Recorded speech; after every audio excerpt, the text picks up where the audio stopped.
They say the past is a ghost town, empty, forgotten, and lifeless. But on the first night I stepped into the attic of my grandmother's old house, I found the past waiting for me, alive, warm, and written in ink. Hi and welcome back to Hearts Awakened. If you're new here, kindly subscribe and hit on notifications, and for my returning subscribers, thank you for stopping by. We shall begin now. It had been 3 months since Grandma passed, and as the only living relative with time to spare, I'd agreed to clean out her house in Washington.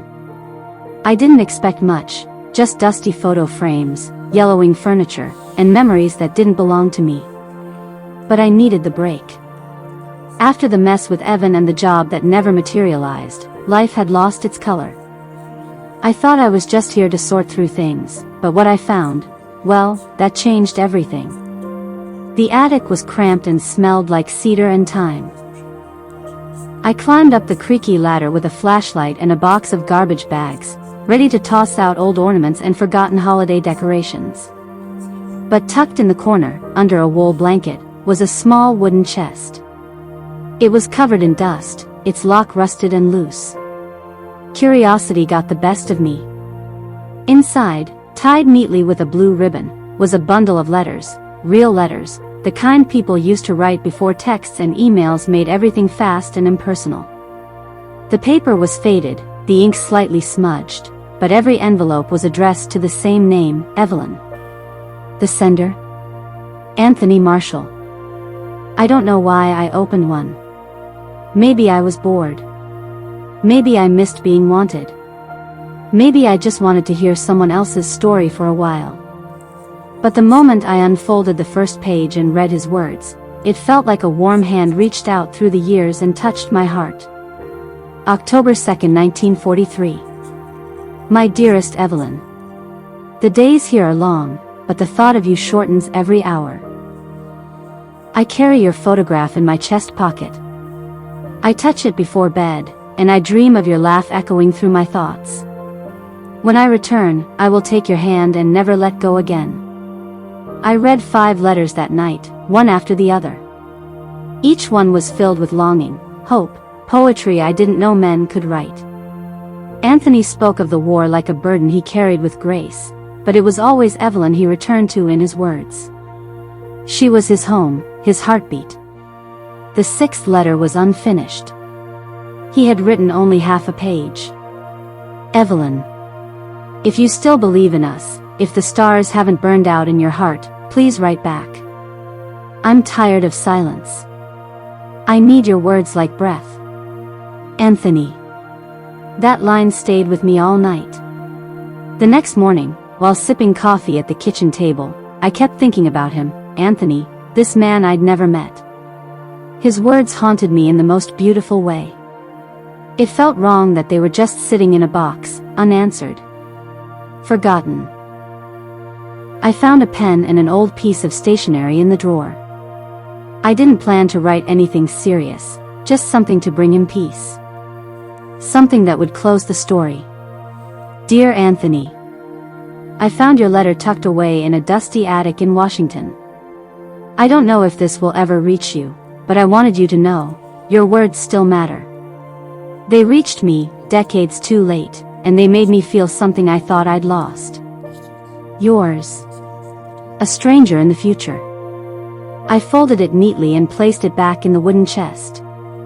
I tied the ribbon and closed the lid. That was supposed to be the end. It wasn't. 2 days later, I returned to the attic with the intention of continuing the cleanup. The chest was still there, right where I left it. I opened it out of habit. There was a new letter on top. Fresh paper. Crisp envelope. Same handwriting. My heart stuttered. October 5th, 1943. Evelyn. I almost didn't write again. I feared my last letter would be the end. But your reply, it found me. I don't know how, but it did. I read your words over and over, and I felt you close again. Whoever you are, thank you. Anthony. I stared at the page for a long time, trying to make sense of what was happening. This wasn't possible. Letters don't time travel. This was some sort of trick. Maybe a neighbor or a prankster. But no one knew I'd written that note. I hadn't even told my best friend. I didn't sleep that night. My thoughts raced through every possibility: ghosts, parallel worlds, my own sanity unraveling. And yet, deep inside, I didn't feel fear. I felt wonder. Excitement. Something magical had cracked open the silence of my life. The next morning, I wrote again. Dear Anthony, I don't know how you're receiving my letters, or how I'm getting yours, but please don't stop. Reading your words feels like hearing a forgotten song, familiar and new at the same time. I'm not Evelyn, but I'll listen, if you want me to. Nora. It was the first time I'd felt truly alive in months. And so, our strange correspondence began. A young woman in 2025 writing to a man from 1943. A war soldier and a broken-hearted girl connected by paper and fate. I didn't know where this was heading. But I was already falling. I didn't know what to expect after that second letter. Maybe I thought it was a one-time thing, some strange fluke that would vanish the way it came. But Anthony wrote again. And again. And so did I. By the end of the week, we had exchanged 5 letters. Each one folded with care, each one filled with something I didn't even realize I was missing: warmth, purpose, and the gentle thrill of being seen. He believed I was Evelyn at first, and I let him. I told myself it was harmless. I didn't lie exactly, I just didn't correct him. And maybe a part of me wanted to feel what it was like to be loved the way he loved her. But guilt crept in slowly, like fog rolling over the edge of a cliff. In one of his letters, he wrote, Evelyn, when I hear your voice in my mind, it reminds me why I fight. The world is loud and cruel, but your silence is louder still. Write again. Remind me who I am. Anthony.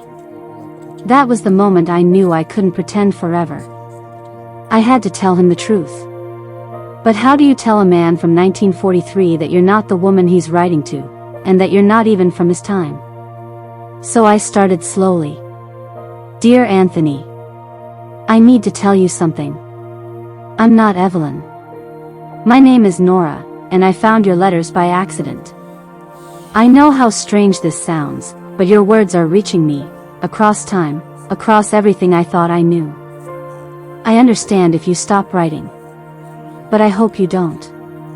Yours truly, Nora. I expected silence. Instead, I got his most honest letter yet. October 12, 1943. Nora. Somehow, I believe you. I don't know how it's possible, but I believe you. Maybe the world is bigger than we think. Maybe time isn't as straight as they say. Or maybe I've finally gone mad. But even if this is madness, your words bring me peace. Don't stop writing. Anthony. After that, we wrote without filters. He told me about his life as a pilot. He said the war felt endless, like flying in a storm that never breaks. He missed color, trees, the smell of rain, jazz music floating through an open window. I told him about my life in 2025. About cell phones and electric cars and the internet. About how people barely write letters anymore, how we trade love for convenience, and how even surrounded by people, I often feel invisible. He laughed in one letter and said I was from the future, but lonely like the past. I wrote back that maybe love doesn't care what year it is.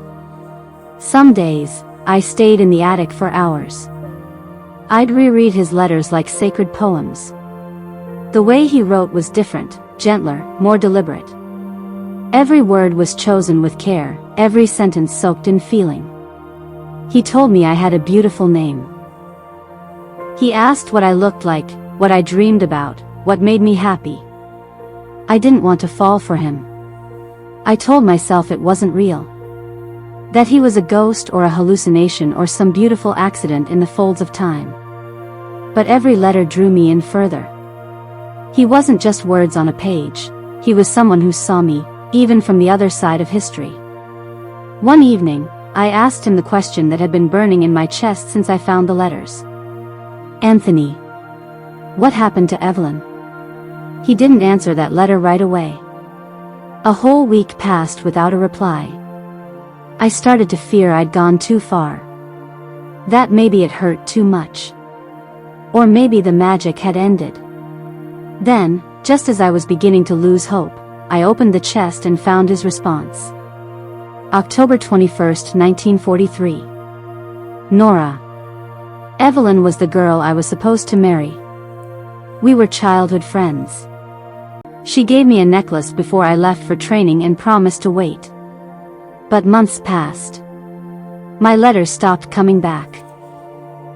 I don't know if mine were lost, or if she stopped writing. I suppose I never let go of the hope that she still cared. That someday, she'd answer. And now you have. Anthony. I cried reading that one. Not just because of his pain, but because I realized something. I was no longer reading someone else's love story. I was living my own. That night, I couldn't sleep. I walked outside, barefoot on the cool grass, staring up at the stars. Somewhere, Anthony was looking at these same stars, just in a different decade. It made me feel closer to him. The next morning, I went to the local library and started digging. I asked for war records, military files, anything on a man named Anthony Marshall. The clerk found a dusty microfilm roll with a short article. Local pilot missing in action. Lieutenant Anthony R. Marshall's aircraft went down over France. Presumed dead. March 1944. My heart sank. I couldn't breathe for a moment. I felt like the attic floor had dropped out beneath me. But I kept reading. In the margins, someone had handwritten a note in fading pencil. Rumors say he survived, never confirmed. Moved under a different name? I took a photo of the article. That night, I wrote again. Anthony. I read something today that broke my heart. But there's a part of me that won't believe it. Not yet. You said maybe time isn't as straight as we think. Maybe it can bend. Maybe you can make it through. Yours, Nora. He wrote back the next day. Nora. If what you read is true, then I'm writing you from the edge of a moment that hasn't happened yet. But maybe there's still time. Maybe love can cross oceans and decades, and maybe it can change endings too. I want to believe that. Anthony. I folded that letter and held it to my chest, feeling the weight of something beautiful and terrifying. This wasn't just a strange story anymore. It was real. And I was in love with a man the world thought was already gone. I once thought love belonged to the present. Something you built with time, moments, and shared space. But Anthony and I never shared time. We never stood in the same room, never touched, never even heard each other's voices. And yet, in the quiet of a dusty attic, I had fallen completely in love with him. Our letters had become daily now. It was like breathing. I woke up thinking about his reply and went to bed hoping mine would reach him. My world had shrunk to the space between our words, and somehow, it felt more alive than it ever had before. Still, the future loomed like a question I didn't want to answer. If his plane really did go down in March of 1944, that meant our time, his time, was running out. But Anthony didn't talk about endings. He started asking questions about the future. About hope. Nora. Tell me something. Do they still grow cherry trees in Washington? Do children still run through sprinklers in the summer? Do people still fall in love the old-fashioned way? I wrote back that yes, cherry trees still bloomed, kids still laughed, and yes, love, the deep and true kind, still existed. I told him that even now, even with all our screens and distractions, some people still believe in letters. And I was one of them. I asked him what he would do if he had another chance. If you could live past the war, past the pain, where would you go? His next letter was unlike the others. Longer. More emotional. A piece of his soul. October 26, 1943. Nora. I've thought about that question every night since you asked it. If I survive this war, I want to find a small house somewhere quiet, where the wind smells like pine and the sky opens up at night. I want to read books by the fire. I want to walk with someone who knows how to listen. I want to build a garden with my own hands. If time were kind, I'd want to share it with you. Anthony. I sat with that letter in my lap, eyes full of tears. I had no idea how it was possible, but I wanted that life too. With him. It hurt to know I could never have it. Unless something changed. A few days later, I visited the War Museum in downtown Washington. I spoke to an elderly volunteer named Mr. Franklin, who'd served in the Air Force. I showed him the article about Anthony. He frowned and scratched his chin. "Marshall," you said? "I've heard stories. Some say his plane went down in occupied France, but locals pulled a few men from the wreck. No confirmation if Anthony was among them. Others said he was spotted years later in Quebec, under a different name. Nothing official, though. That small sliver of hope kept me breathing. When I got home, I wrote, "Anthony, what if you did survive? What if fate gave you a second chance? What if all of this is your chance to choose a different path? Please don't fly that mission.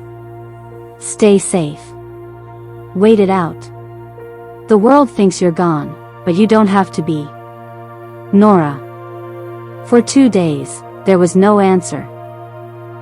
Then on the third morning, a letter sat neatly in the chest. October 31, 1943. Nora. I've requested to step back from my next mission. I told my commander I was unwell. It might cost me my honor, but I want to live. I want the life you described. If love can cross time, maybe I can too. I'll find a way. I promise. Yours, Anthony. I pressed the letter to my lips. That was the last one for a while. Days turned into a week. Then 2. No letters. No answers. The attic felt hollow without his words. I began to question everything. Was it real? Did he survive? Had I changed anything at all? One night, I wrote one final letter. Not because I expected an answer, just because I needed to say it. Dear Anthony. You changed me. Your letters pulled me out of the emptiness. You reminded me that love is more than time, it's about connection, faith, and the bravery to believe in something impossible. If you ever find me, I'll be waiting.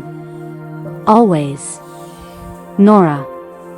I left it in the chest. Then I closed the attic door. Weeks passed. The world outside returned to normal, but I didn't. I went back to work remotely. My friends said I looked calmer, lighter, but they didn't know why. And then, on a cold December afternoon, everything changed. I was walking through a used bookstore in town when I felt someone watching me. I turned, and there he was. A man. Late 30s. Tall, dark hair. Wearing a wool coat and a scarf, like he'd stepped straight out of another era. He smiled, not in a casual way, but like he already knew me. Like he'd been looking for me.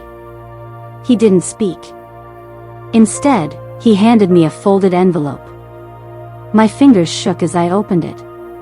Nora. I told you I would find you. Anthony. I looked up, but he was already turning away, walking calmly down the street, disappearing into the crowd like a dream I didn't want to wake from. I ran after him, calling his name, but he was gone. Gone, or home. I never saw him again. But I still keep the letters, tied with a blue ribbon, in the chest in the attic. Sometimes I reread them when the world feels empty. People ask me why I never married, why I still live in my grandmother's house. I tell them I'm waiting. Not out of sadness, but hope. Because I believe love is stronger than time. And somewhere, across the fold of history, Anthony Marshall loved me too. I hope you learned something new today. Subscribe and hit on notifications. This channel ensures to bring you beautiful updates on love stories, historical events, dark moments and more. Ensure to stop by on my next story.